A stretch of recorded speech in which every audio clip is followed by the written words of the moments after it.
രാജ്യത്തിനൊക്കെ തലയടിക്കുമ്പോ പ്രിയപ്പെട്ടവരെ, ആ പൊന്നുമോളുടെ ശബ്ദം അത് നമുക്ക് മറക്കാനാവില്ല. ആ ഫൗസിയുടെ ചോദ്യങ്ങളാണ് മലപ്പുറം പാർലമെന്റ് തെരഞ്ഞെടുപ്പിനകത്ത് ഉയരുന്നത്. ആർക്കു വേണ്ടിയാണ് ഈ ഭരണം? ആർക്കു വേണ്ടിയാണ് ഈ ഭരണകൂടം?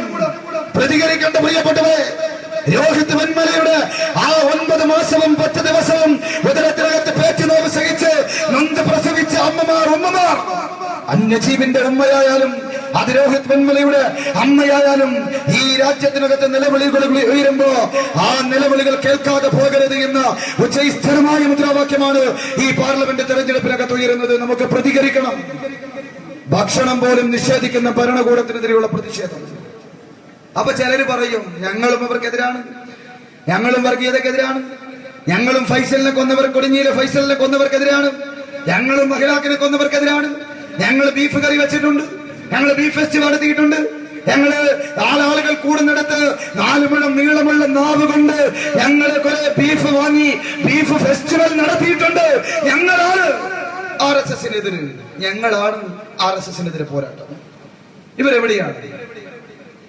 വറവമ്പലത്തെ ജനാധിപത്യ വിശ്വാസികൾക്കറിയാം, ഈ രാജ്യത്തിന്റെ പാർലമെന്റിനകത്ത് 16ാമത് ലോകസഭാ തെരഞ്ഞെടുപ്പ് നടക്കുമ്പോ ഈ അഹമ്മദ് സാഹിബിന് വേണ്ടി വോട്ട് ചോദിക്കുമ്പോ സൈനബക്ക് വോട്ട് ചോദിച്ചവർ പറഞ്ഞൊരു കാര്യമുണ്ട്.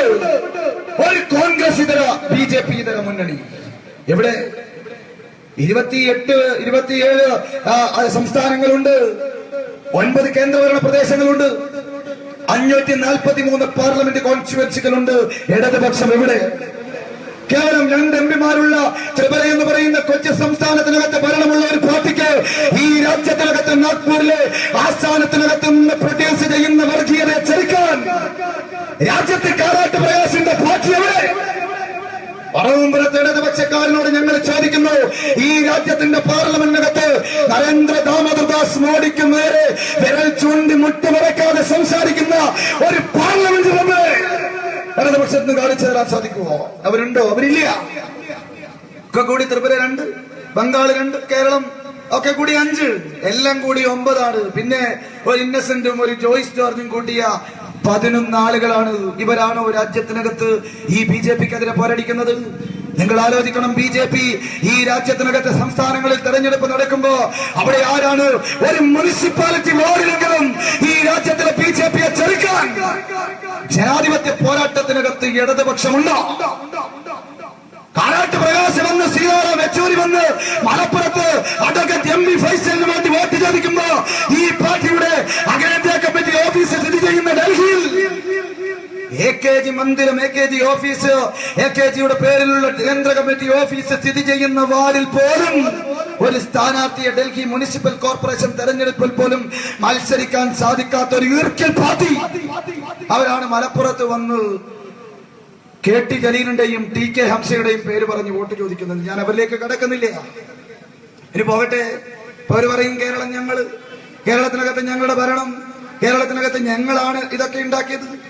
ഇതൊന്നും പറയുന്നതിനകത്ത് ഒരടിസ്ഥാനവുമില്ല എന്ന് കഴിഞ്ഞ നിയമസഭാ തെരഞ്ഞെടുപ്പിനകത്ത് ഇവിടെ ആരായിരുന്നു എതിർ സ്ഥാനാർത്ഥി? LDFന്റെ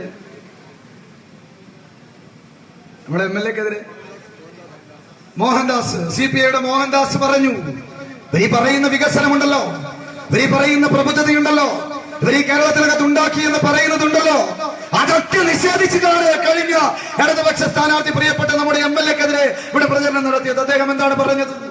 LDF വരും, എല്ലാം ശരിയാവും. അപ്പൊ ചോദിക്കട്ടെ, ഇതുവരെ LDF വന്നിരുന്നില്ലേ?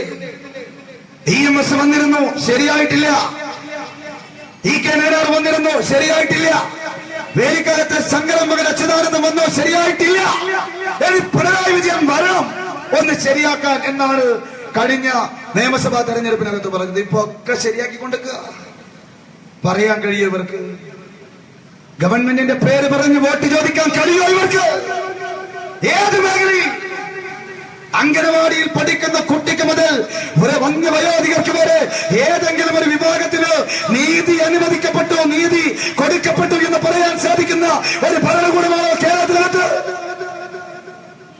പെൻഷനുമായി വീട്ടിൽ വരാമെന്ന് പറഞ്ഞവർ ടെൻഷനുമായി ഇറങ്ങിപ്പോകുന്ന അവസ്ഥയാണ്. എന്താ ഭരണ നേട്ടം? ഒരു ഭരണ നേട്ടവും ഇല്ലല്ലോ. വ്യാവസായിക രംഗത്തുണ്ടോ? ഇല്ല. കാർഷിക രംഗത്തുണ്ടോ? ഇല്ല. വിദ്യാഭ്യാസ രംഗത്തുണ്ടോ? ഇല്ല. ആരോഗ്യ രംഗത്തുണ്ടോ? രംഗത്തുണ്ടോ? ഇല്ല. ശാസ്ത്ര രംഗത്തുണ്ടോ? ഇല്ല. ഒന്നുമില്ല. ആകെ ഒരു 5-10 മാസത്തിന്റെ ഉള്ളിൽ 2 മന്ത്രിമാർ രാജിവെച്ചതാണ് ഇവരുടെയുള്ള ആകെയുള്ള നേട്ടം. ഏത് മന്ത്രിയാ? എന്റെ നാട്ടിലുണ്ട് ഒരാള്, വലിയ വിവരവും വിദ്യാഭ്യാസവും ഉള്ളവരാ. ഒക്കെ ഇങ്ങനെ പറഞ്ഞു, എന്താ ഞങ്ങൾ ഡോക്ടറാണ്, ഒരു മന്ത്രി എഞ്ചിനീയറാണ്, മറ്റൊക്കെ പറഞ്ഞ് വകുപ്പ് കൈകാര്യം ചെയ്യുന്നവർക്ക് അറിയില്ല വകുപ്പിനകത്ത് എന്താ നടക്കുന്നതെന്ന്. സ്പോർട്സ് മന്ത്രിയോട് കേരളത്തിലെ ചാനലുകാരൻ ചോദിച്ചു, കേരളത്തിനകത്ത് പ്രബുദ്ധമായ മന്ത്രിസഭയാ, അമ്മാലി മരിച്ചു, എന്താണ് താങ്കൾക്ക് പറയാനുള്ളത്? ഓ, മുഹമ്മദ് അലി മരിച്ചോ? അദ്ദേഹത്തിന്റെ നഷ്ടം തീരാ നഷ്ടമാണ്. കേരളത്തിന് വേണ്ടി, രാജ്യത്തിന് വേണ്ടി ഒരുപാട് മെഡലുകൾ വാരിക്കൊണ്ട് മൂപ്പറ് ചാനലിൽ പറഞ്ഞതുപോലെ, നമ്മുടെ കോമഡി പരിപാടി പറഞ്ഞ പോലെ മൂപ്പർ വിചാരിച്ചു മലപ്പുറത്ത് ഏതോ അമ്മലിയാണെന്ന്. ലോകത്തെ ഇടിക്കൂടിനകത്ത് വിസ്മയം സൃഷ്ടിച്ച പുലിക്കുട്ടിയെ പോലെ അടലാടിയ കയസ എന്ന ഇതിഹാസ താരം, ബോക്സിംഗ് താരം മരിച്ചപ്പോ അദ്ദേഹത്തിന്റെ ഭാര്യയ്ക്ക് ജോലി കൊടുക്കും, അദ്ദേഹത്തെ കേരളത്തിലേക്ക് ബോഡി കൊണ്ടുവരും എന്നൊക്കെ പറഞ്ഞ മരമണ്ടനായ പറയുന്ന ആലോചിക്കണം. ദേശാഭിമാനിയുടെ എഡിറ്ററാണ്. ആ ദേശാഭിമാനിയുടെ സ്പോർട്സ് പേജെങ്കിലും വായിച്ച വിവരമുണ്ടെങ്കിൽ EP ജയരാജൻ എന്ന് പറയുന്ന കേരളത്തിന്റെ അന്നത്തെ സ്പോർട്സ് വകുപ്പ് മന്ത്രി അത് പറയില്ലായിരുന്നു. ഇതാണ് അവസ്ഥ കേരളത്തിനകത്ത്. രാജിവെക്കേണ്ടി വന്നു. കുടുംബയോഗം വിളിച്ചു കൂട്ടിയിട്ട് ഒക്കെ കുടുംബക്കാർക്ക് ജോലിയാണ്, ചിറ്റപ്പനാവുകയാണ്. ഒടുവിൽ രാജിവെക്കേണ്ടി വന്നു. എന്നിട്ട് പറയാ ഇടതുപക്ഷ മൂല്യം ഉയർത്തിപ്പിടിച്ചു. വിശേഷിപ്പിച്ചാൽ മതി. എന്നിട്ട് പറയാ ഞങ്ങൾ ഇടതുപക്ഷ മൂല്യം ഉയർത്തിപ്പിടിച്ചിട്ട് രാജിവെച്ചത്. രണ്ടാമത്തതൊരു മന്ത്രി ഇപ്പൊ പറയാ ഭയങ്കര ന്യായാണ്. ഒരു 10-20 വയസ്സുള്ള ചെറുപ്പക്കാരൊക്കെയാണ് ഇത് വിളിച്ച് പറഞ്ഞെങ്കിൽ ഇതൊക്കെ സഹിക്കാതെ വെക്ക. എത്ര പേരത് കേട്ടിട്ടുണ്ട്? ഒരാള് TV കാണുമ്പോ കേൾക്കുമ്പോ തന്നെ ഓഫാക്കേണ്ടി വരുന്ന കേരളത്തിലെ ഗതാഗത മന്ത്രിയാണ്. നിങ്ങൾ ആലോചിക്കണം എത്രമാത്രം മതപ്പതിച്ചു. എന്നിട്ട് ആ മന്ത്രിയെ ന്യായീകരിക്കുകയാണ് കേരളത്തിലെ ഇടതുപക്ഷം. ഞങ്ങളെ ക്ഷണിക്കുകയാണ് ശൈലജ ടീച്ചറെ, ഞങ്ങളെ ക്ഷണിക്കുകയാണ് ശ്രീമതി ടീച്ചറെ, ഞങ്ങളെ ക്ഷണിക്കുകയാണ് കഴിഞ്ഞ തെരഞ്ഞെടുപ്പിനകത്ത് പാർലമെന്റിൽ മത്സരിച്ച PK ശൈലജ. ഒന്ന് കേൾക്കോ നിങ്ങള്? 2 ചെവിയും തുറന്നു വെച്ച് ശശീന്ദ്രൻ എന്ന് പറയുന്ന കേരളത്തിന്റെ മന്ത്രി പറഞ്ഞ വാക്കുകൾ നിങ്ങളൊന്ന് കേൾക്കുവോ? കേട്ടിട്ട് പറയാൻ സാധിക്കുമോ?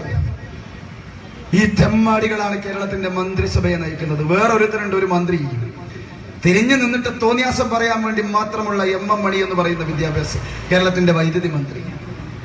കേരളത്തിനകത്ത് ഞാൻ ഇവിടെ വന്ന് നമ്മുടെ ചെറിയ കുട്ടികളൊക്കെ മുമ്പിൽ ഇരിക്കുന്നുണ്ട്.